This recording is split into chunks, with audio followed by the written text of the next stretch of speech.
Camino Voices is the new illustrated book by Iain Dryden, a fascinating collection of humorous and often moving comments from walkers travelling across northern Spain along the remarkable Camino de Santiago.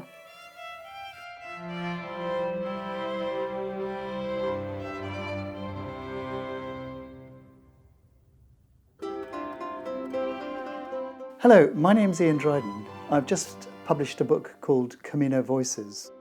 It's a collection of over 500 walkers' comments. Some of them are profound, some of them are moving, some of them are humorous. And actually they all take you right across this arduous walk.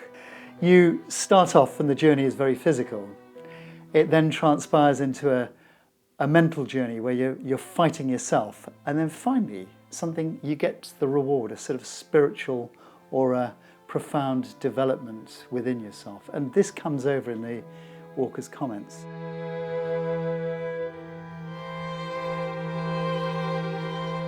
For my wife, it was a spiritual journey, not religious, but spiritual.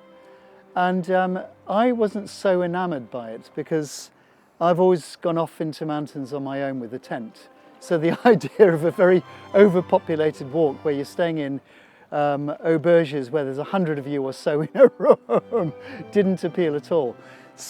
But once I sat down and I started sketching the way and meeting the people, that's what transformed the whole thing.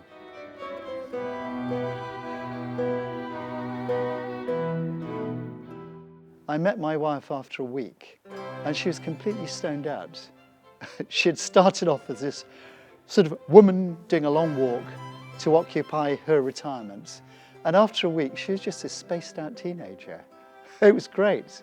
And I think I had the same sort of journey, although being in a rusty old van that kept on breaking down and meeting extraordinary people from time to time, my journey was very different because I wasn't walking, I was sitting a lot of the time.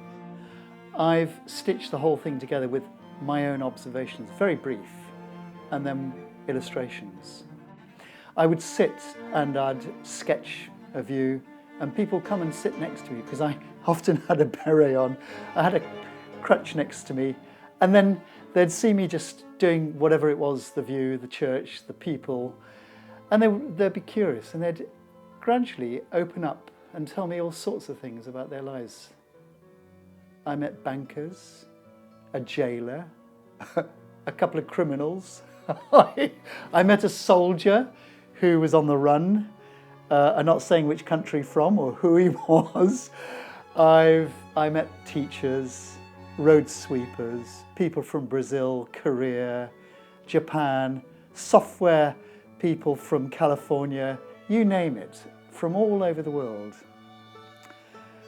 I started off a bit of a skeptic. I suppose I'm more inclined to go to places where it's calm, quiet. But it turned out to be transforming. It was the people. It was like a river of gold. It was something that by the end had transformed me, although I wasn't doing it. The process of sketching made me settle into a place because it's not like taking a photograph. When you take a photograph, you just snap and you're gone. But with the sketch, you actually have to analyse the situation, settle into the moment. And that, for me, was part of the journey as well. So that was my journey.